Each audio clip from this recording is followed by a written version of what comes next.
So once again,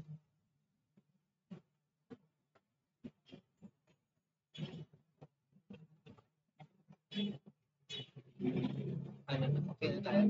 Alright.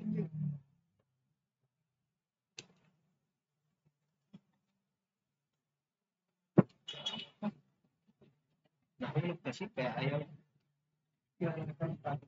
Ha? Wala naman pa siya. Okay. So today, this morning, nilolo ko naman tayo ni Pastor.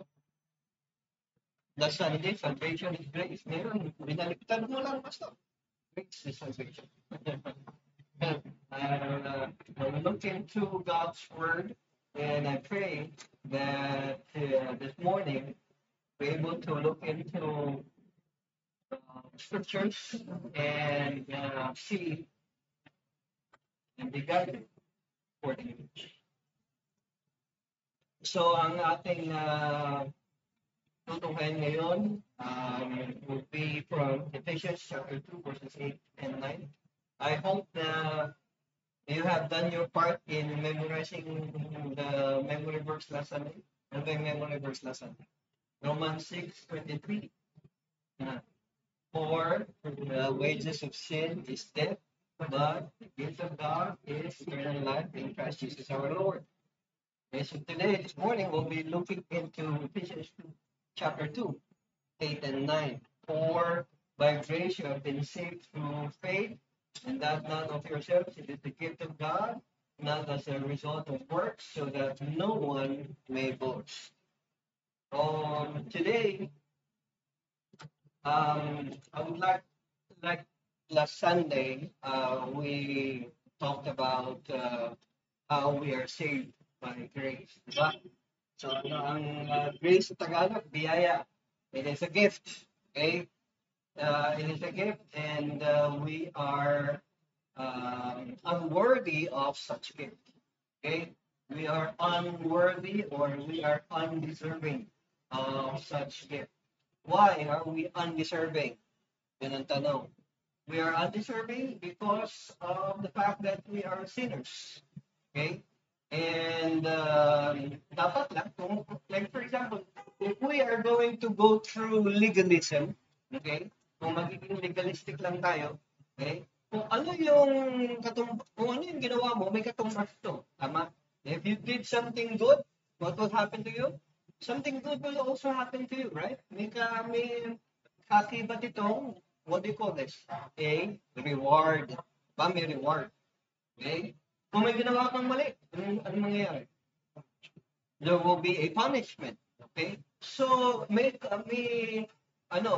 consequences lahat ng mga gawain natin. Okay?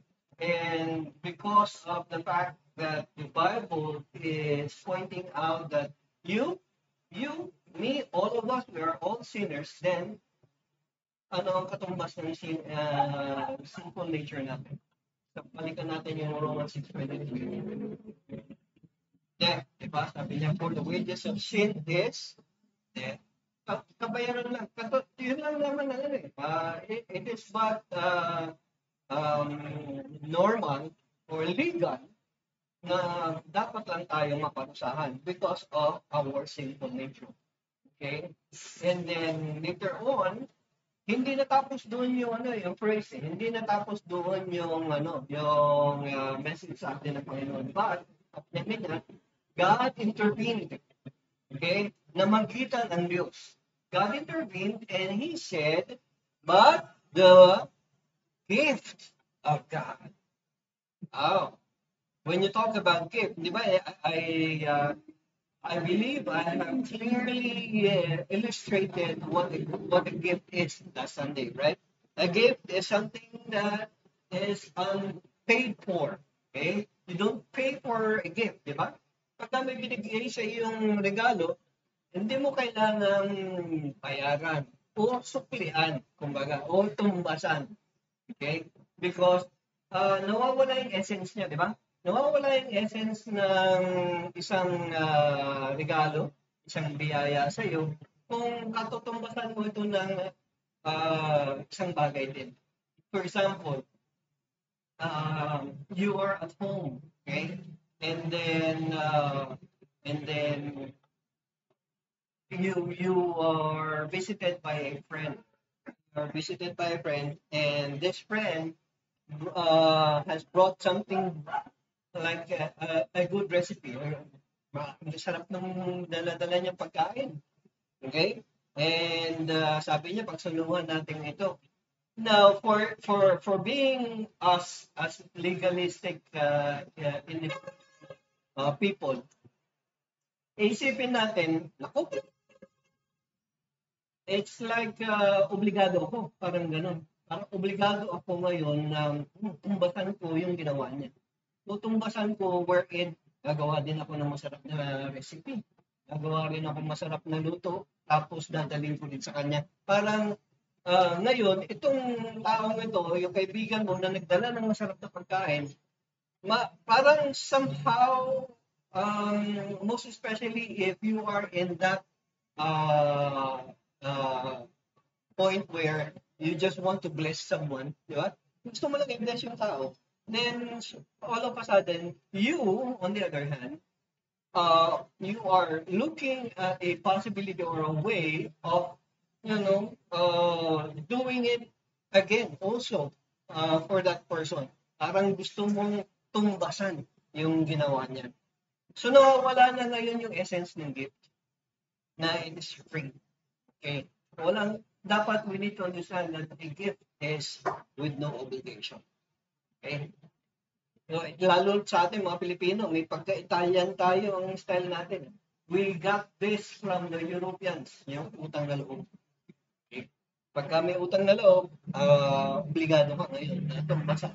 Isang bagay, bigay sa iyo. Okay? So God's grace is our salvation. Sabi niya dito.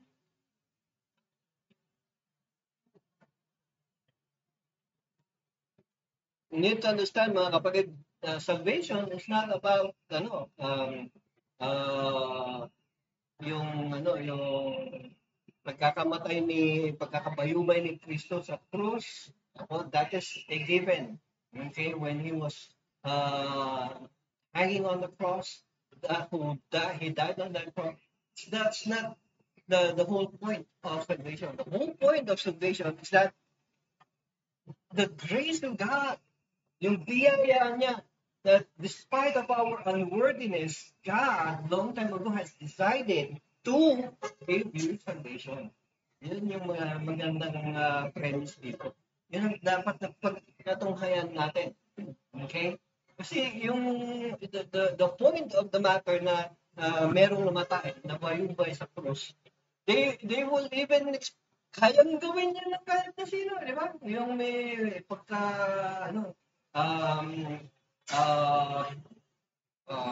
may pagkabayani sa kanyang katawan, di ba? They will die for that, for such a cause. Okay? Pero hindi. In the mind of God, He is doing this out of His grace. Out of grace. Okay? Kaya kailangan maintindihan natin kung ano ang biyaya. To further understand salvation, we need to know the meaning of grace in God's perspective. Yung pangunawa niya, yung kanyang wisdom. Not on our own perspective. Kasi pagka we are going to explain this on human terms, most especially sa ating mga tao, ang mangyayari, i-inject natin ngayon yung gusto nating meaning, di ba? I-inject natin. Hindi, kasi ibig sabihin nito, ganito. According to me, according to my own perspective. But no, we need to go back to the Word of God, to the Bible, and look into the Word so that we would understand further what grace is, what God's grace is. Okay? Now, why is God's grace needed in the first place? Bakit kailangan natin ng grace? For now, we must first understand our current spiritual condition. Kasi, yun ang magandang argument doon. Bakit kailangan pa ng gift? Bakit kailangan pa ng grace? Yun ang magandang tanong, di ba? Parang ikaw, nasa bahay ka, biglang may nagdala ng regalo. Bakit? Yun ang una-una mong tanong, di ba? Sa sarili mo, bakit? Binigyan ng regalo. Ano ba? Pasyon. Wala namang pasyon. Pero may nagbigay sa'yo ng regalo, di ba? So, tatanungin mo, what is this for? Wait, what is this for? Or, para sa kanino ito? Yun mo nagtanong, di ba? Eh, sabi nung nagbigay ng regalo, para sa'yo. Di ba? So, kung para sa'yo yun, bakit ako? Bakit ako? Anong special sa akin? So, that is a good premise to us. Di ba? For now, we must first understand our current spiritual condition. Kaya kailangan maintindihan natin kung sino tayo in the first place. Gusto kong matunghayan natin yung salitang bankrupt. Okay? Ano ba ibig sabihin ng bankrupt? Ginagamit ang word na bankrupt sa financial, di ba? Financially, when you talk about bankruptcy, it talks about the inability to pay one's debts or the condition of financial ruin. Now, meron dalawang klase ng bankruptcy. Merong temporary at merong permanent. Ito yung pwede mong i-declare. Like for example, yung mga like isang company, magde-declare siya ng bankruptcy. Dalawa yung pwede niyang i-declare sa government. Pwede niya sabihin temporary bankruptcy. Pagka sinabing temporary, sabihin for a given time, like, excuse me, for 2 years, kamong ganyan, kailangan niya bumawi. May roll pa siya, meron pa siyang gagawin mga bagay-bagay, and in such a way na later on, pwede na siya, magiging liquid na siya financially. Okay. Pero pagka sinabi mong permanent, totally, talagang wala ka na, hindi ka na makabangon. You are admitting to yourself and to the government na wala na. Down na talaga ako, bagsak na talaga yung aking negosyo. Someone will come in, okay, i-assess niya lahat ng mga ari-arian mo at ibebenta itong mga ari-arian mo para sa ganon, makapagbayad ka ng mga taong pinagkakautangan. Ayan. So, para maging quits na lahat. Pagka ganon, yan yung ibig sabihin ng financial bankruptcy. Pero ngayon, kailangan tunghayan natin on the moral side, on the spiritual side. Kailangan maintindihan natin kung ano ang ibig sabihin ng is being spiritually bankrupt. When you talk about being spiritually bankrupt, it means the inability to recognize any moral qualities. Sabi ng Bible in the book of Romans, for all have sinned and fall short of the glory of God. So, ibig sabihin, lahat tayo pantay-pantay na makasalanan. We have, all of us, lahat tayo na nabuhay dito sa mundo, except for Jesus Christ, all of us are in sin. We have fallen short of the glory of God. When you talk about being having been fallen short of the glory of God, ano man yung gawin natin, ano mang good works na gawin natin, we cannot come into terms with God. Bitin tayo laging bitin. Okay? Now, ibig bang sabihin, Pastor, kung sinabi sa Bible na all have sinned and fall short of the glory of God, then ibig sabihin pantay-pantay tayong lahat ng makasalanan? Yes. Pantay-pantay tayong lahat ng makasalanan. Ikaw ay pantay sa makasalanan na si Adolf Hitler. Ikaw ay pantay na makasalanan kay Idi Amin. Lalo mo si Idi Amin? Yan, kailangan makita natin. So, si Ramon, pantay ka rin na may kasalanan o makasalanan kay Pol Pot. Kailangan mo si Pol Pot. Yun yung mga kinatatakutan at kinamumuhuyan noon sa kanilang pagiging nag-massacre ng maraming tao. Pol Pot is about someone from Vietnam. Si Idi Amin sa Africa. Si Adolf Hitler sa Europe. Okay. No, si Karl Marx, maganda yung kanyang idea. But along the way, something went wrong on communism. Okay?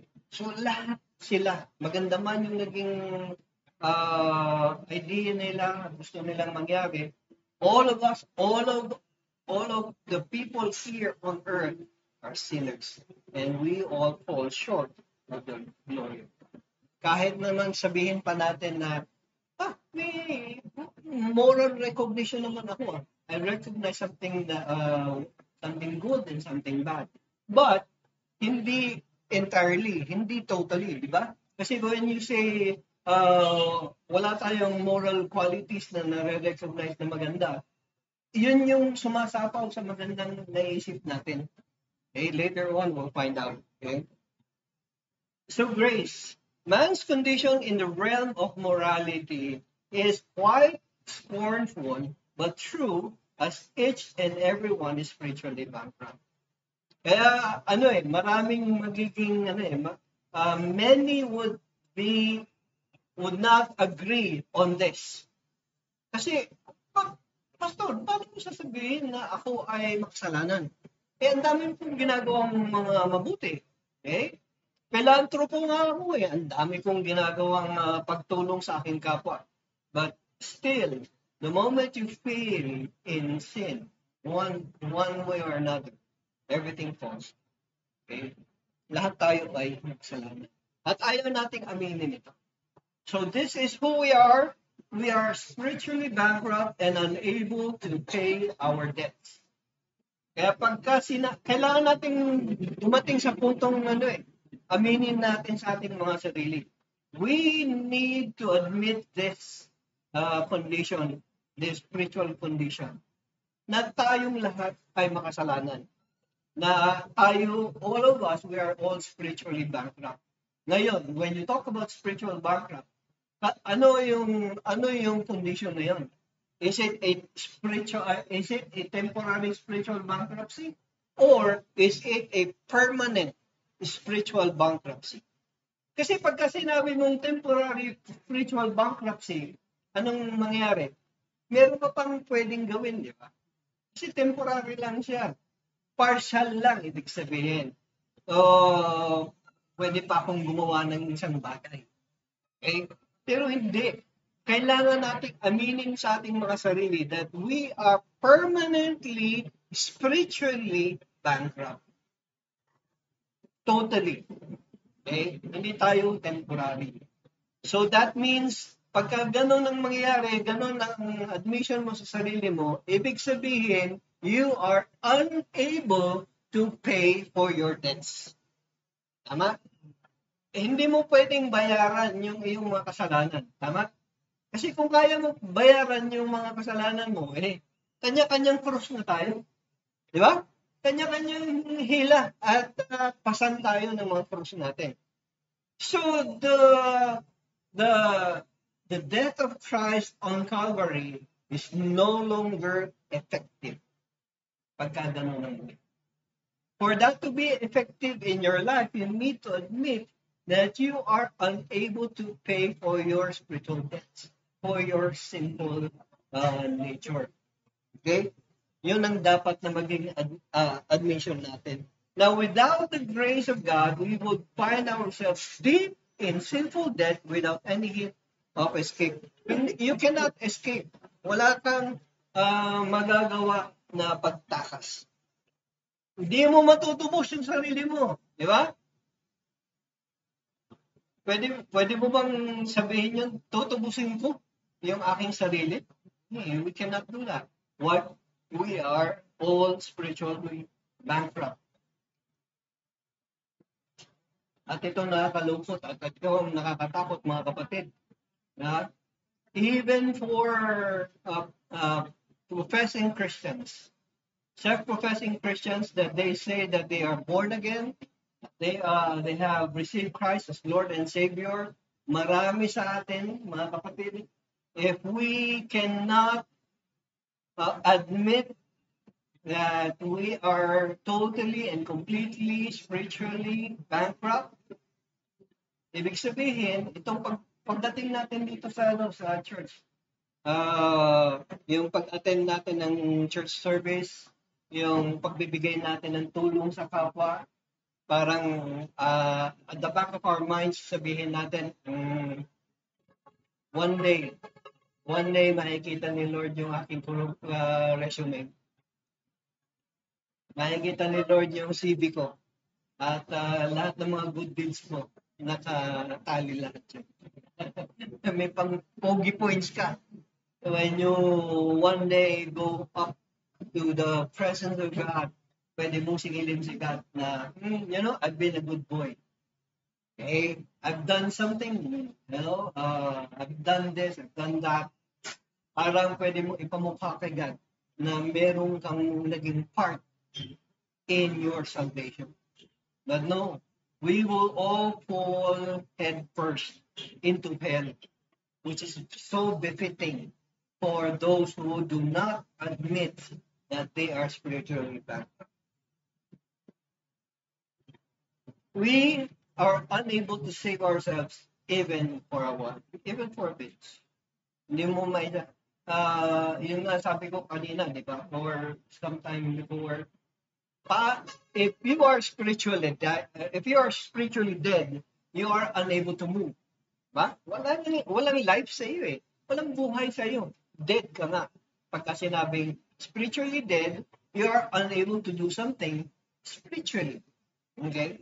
Ngayon, tanong ko, nakakita na ba kayo ng patay? Yes, nakakita na kayo ng patay, di ba? Nakakita na ba kayo ng patay na pagka nilangaw siya, kaya niya nilangaw? Wala, di ba? Or may makati sa kanyang tenga o sa kanyang liig. Nakakita ka na ng patay na nagkamot. Wala, di ba? Why? Because they're dead. They are inanimate. They are unable to move or do anything for themselves. It's also the same spiritually. We are unable to do anything for ourselves, even for the fact that we need salvation or saving. Hindi natin may save ang sa ating mga sarili. That is what it means by that. Where then does grace come in? Paano papasok? Paano natin maintindihan at paano natin maunawaan, appreciate kung ano ang biyaya? Grace can be fully understood if we, you and I, lahat tayo, will admit to ourselves our complete bankruptcy and inability to save ourselves. Kaya nga, pagka binalikan natin ang Romans 6:23, sabi niya, for the wages of sin is death, but the gift of God, pagka na-realize natin na may biyaya pala, may regalo pala sa atin na pwede nating paghawakan, okay? Na pwede nating tanggapin. But before we even can receive and believe in that gift, kailangan natin maunawaan yung tayo. How can I appreciate such gift? How can I understand such gift kung wala akong understanding din ng grace? In other version, maganda sa New American Standard Bible, Romans 6:23, kasi sa Romans 6:23 in the NASB sabi niya, but the gift of God is for the wages of sin is death, but the free gift, malinaw, di ba? But the free gift of God is eternal life in Christ Jesus our Lord. Malinaw na malinaw, ha? Kaya hindi mo pwedeng sabihin na may bayad. Hindi. It's free. It's free. So, kailangan nating dumako sa puntong yun na maunawaan natin that we are given a free gift. Okay? It's a free gift. Now, if we continue to rely on our own merits, okay? When you say about merit, ano ibig sabihin ng merit? Ganda ng mga words na ginamit dito, di ba? Merit, bankruptcy, grace. Okay? If we continue to rely on our own merits, ano ang opposite ng merit? Demerit, di ba? Sabi niya ganyan, merit and demerit. Pagka merit, 1 point ka, di ba? 1 point ka. Pagka na-demerit, natatanggalan ng point, di ba? Yan. So, ilan sa atin ang nawawalan ng merit? Because of our sinful nature. Di ba? Ang dami utang. So, if we continue to rely on our own merits to save ourselves or start paying, yan, nag-uumpisa ka na magbayad ng iyong mga spiritual na utang. What happens? Then, grace becomes, wala na, kasi nagbabayad ka na eh. So, the gift, when we go back again to Romans 6:23, but the gift of God, wala na yan. Wala nang silbi yung gift of God. So, pagka wala nang silbi yung gift of God, the act of Jesus Christ, what He did upon the cross, dying on the cross at Calvary, is null and void. It becomes ineffective. Para sa isang Kristiyano, sa isang tao na nagpupumahog pa rin, nagpipilit pa rin siya, nag-effort pa rin siya na yung mga ginagawa niyang mga good works, pagbibigay ng limos sa tao, even church attendance, even going out into the mission field and doing mission work, all of those things are null and void when we think that all of those things that we are doing good will pay for our debts. Parang sinabi natin sa mukha ni Jesus Christ that, you know, what you did upon the cross, not enough. And I'm doing my part. So, 50-50 tayo ngayon. Parang sinabi natin kay Jesus Christ. 50-50 tayo, ha? 50 sa'yo, yung ginawa mo, and then 50. To complete my salvation, I need to do something. 50%. But, again, we will all fall short of the glory. And I want us all to look upon this message. Sabi niya ganyan, we are saved, you and I, we are saved by the merits of Jesus Christ. When you talk about merits of Jesus Christ, what He has done, okay, kung ano yung ginawa niya, yun ang nagbigay ng salvation sa atin. Yun ang nagbigay ng salvation sa atin.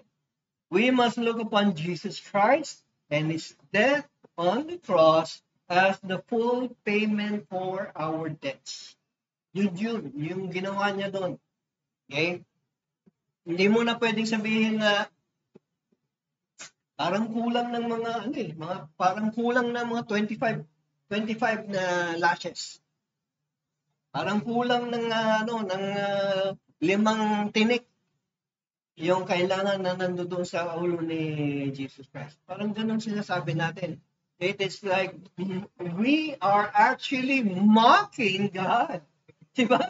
It is a mockery and insult to God that we're trying to say that yung ginawa niya sa Kalbaryo, yung pinahirapan siya nabayubay sa krus until such that He died upon that cross, ikulang. Pagka ginawa natin yan, it is a mockery and insult to God Himself. It is upon the Lord's merit will salvation become in full effect. Dito lang natin makikita. Dito lang natin masasatisfy. Dito na lang natin maunawaan.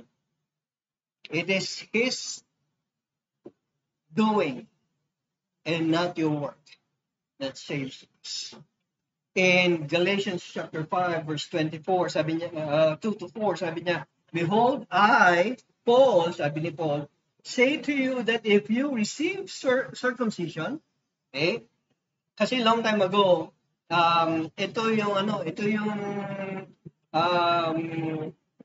the idea of salvation, of being separated apart from the world, sabi ng mga Hudyo, for the Jews, is circumcision. If you want to be saved, long time ago, okay, sabi ng mga Hudyo, if you want to be saved, you need to be circumcised. So, yung mga aliens, yung mga hindi Hudyo, the Gentiles, If they wanted to be saved, they need to be circumcised. Diba?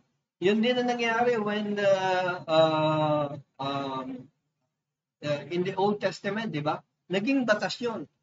So that you will be included in the salvation of God. So let's go back to the passage. Sabi niya, say to you that if you receive circumcision, Christ will be of no benefit to you. And I testify again to every man who receives circumcision that he is under obligation to keep the whole law. You no longer live by grace. You need to live by the law. Why? Inumpisahan mo na eh. Inumpisahan mo na by circumcision. You have been, sabi niya dito, you have been severed from Christ. You have been severed. You know what it means by being severed? You've been cut off from Christ. Pinutol ka na. Attached ka na, di ba? Na-attach ka na when you receive Christ as Lord and Savior, you were attached onto Jesus Christ. Magkaisa na kayo. Okay? Whatever He did on the cross at Calvary is yours already. Pero, when you live by legalism, when you live by the law, what do? You sever, you cut yourself away from Jesus Christ. Sabi niya, you have been severed from Christ, you who are seeking to be justified by law, you have fallen from grace. You no longer are, hindi na ikaw yung recipient ng grace. Okay? Kasi kailangan mo na magkumayod eh. Kailangan mo na magtrabaho. Kailangan mo na mag-work, mag-good works. Yan. Kailangan mo nang gumawa ng mga bagay na tama. Yan. Pero ilang kasalanan ba nagagawa natin sa isang araw? What do you think? How many? Ilan? Any? Countless, di ba? Kung minsan na meron yung time na, oh, Lord, parang nung araw na ito hindi ako nagkasala. Bakit kaya? Kasi maghapon kang tulog. Di ba? The whole time you were sleeping, hindi ka nagkakasala. Pero ang problema sa ating mga tao, even in the brain, most especially, the biggest, sabi nga nila, you know what is the biggest sexual organ in a person? Alam niyo kung anong pinakamalaking sexual organ ng isang tao? Anybody? Nahiya sila. Ha? The brain. Ito ang makasalanan. It's not any other part of the body. It's the brain. Okay? Kaya lahat ng kasalanan dito naluluto. This is the cauldron of sin. It's the brain. Okay? Kaya lahat tayo sumasablay. Kaya lahat tayo, pagka tumama tayo sa isang araw, most likely the other days will be a sinful day na will cover the good days. Walang silbi, di ba? So we are saved by the merits of Jesus Christ. The second one, we are saved by the mercies of God. We are saved by the mercies of God. Awa ng Diyos ang tayo ay maligtas. Okay? Awa ng Diyos ang tayo ay maligtas. God expresses His love for us by showing mercy despite our unworthiness to receive anything from God. So yung grace ng Panginoon, yung biyaya ng Panginoon, dala ng awa niya sa atin, di ba? Bakit siya maawa sa atin? Karumal-dumal, puno tayo ng kasalanan, wala tayong ginawang mabuti. Kung meron man tayong ginawang mabuti, kalahati lang nito ang tama. Okay?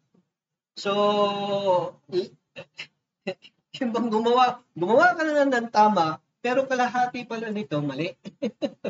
So, it's completely not okay. Pero nakakalungkot doon. So, we have no other way, or we have no way of even saving ourselves from our sinfulness. Okay? So naawa na ang Diyos sa atin.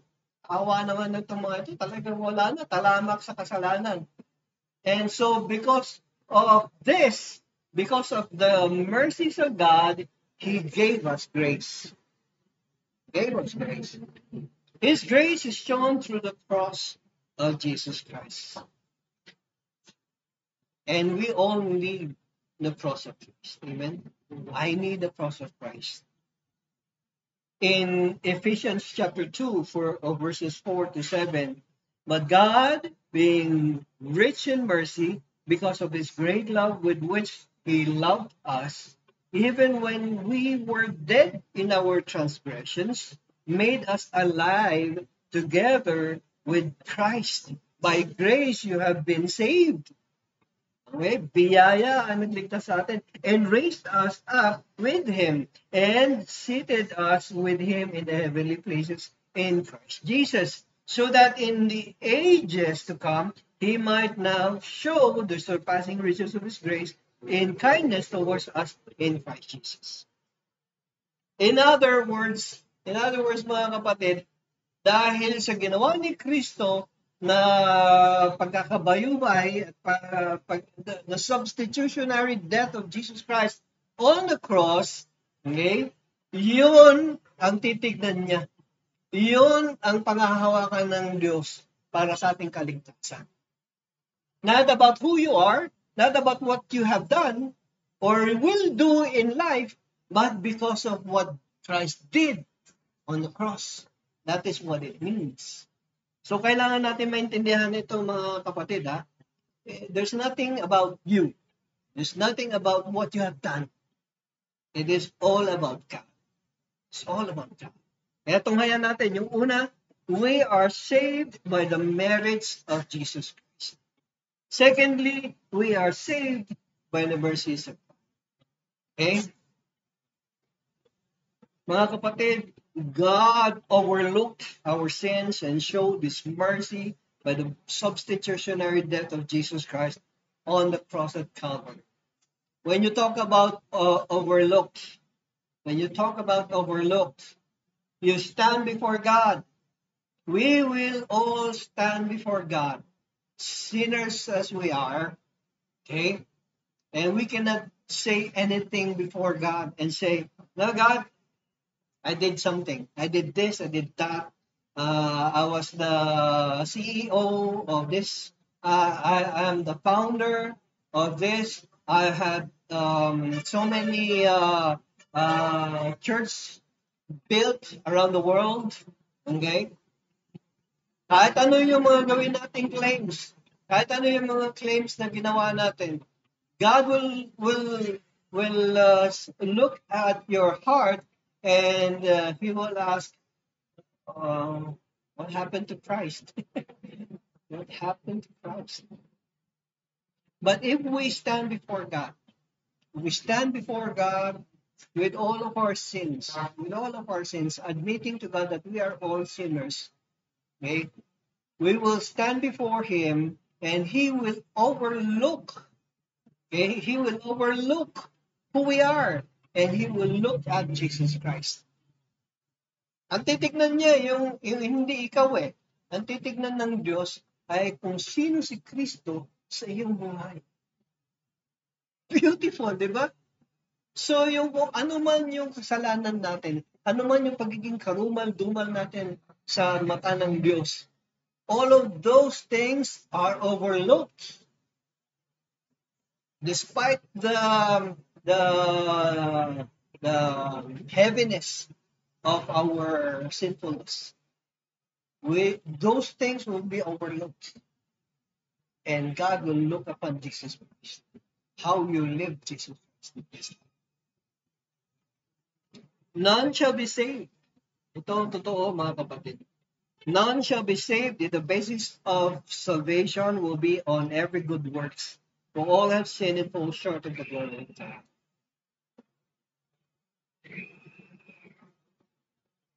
And it is true. Glory to God in the highest, for His mercies endures forever.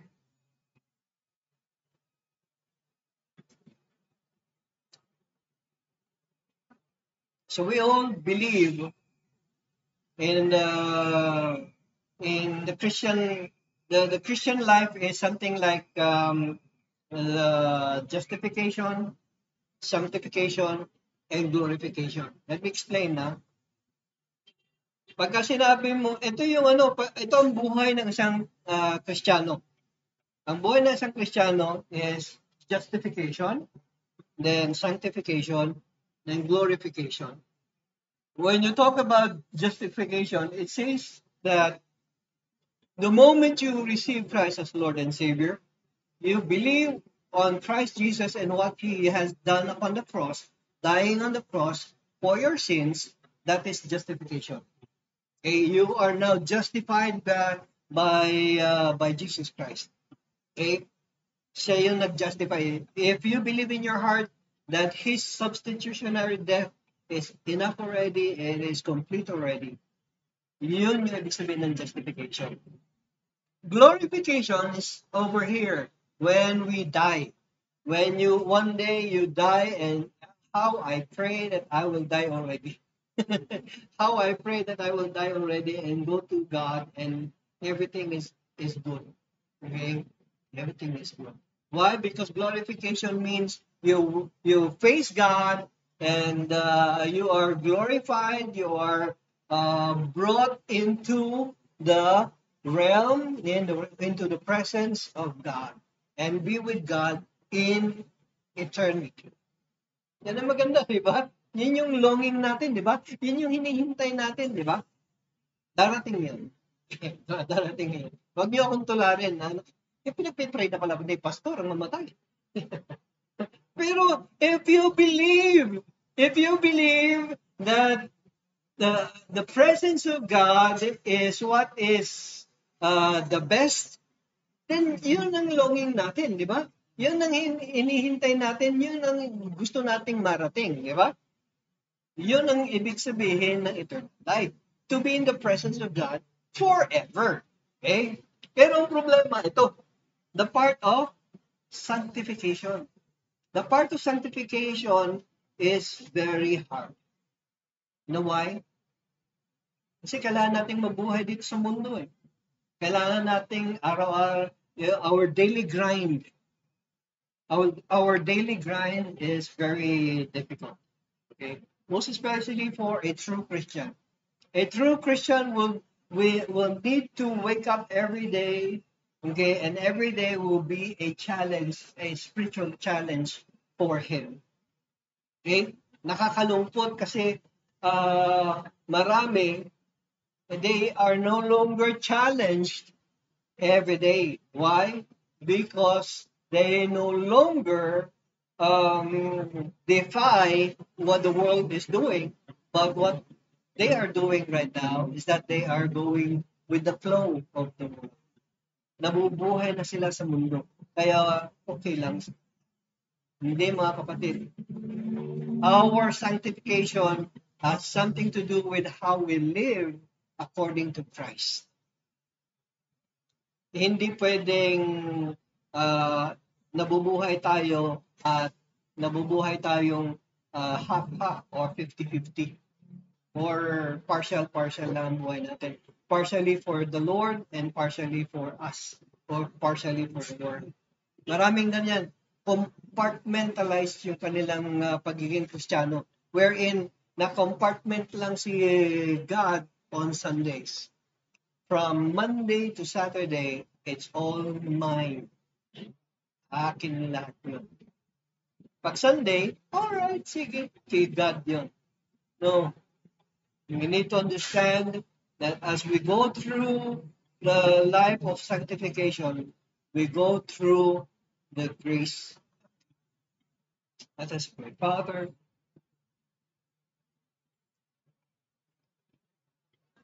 we all need your grace upon us. We all need grace. We all need to understand also the mercies of your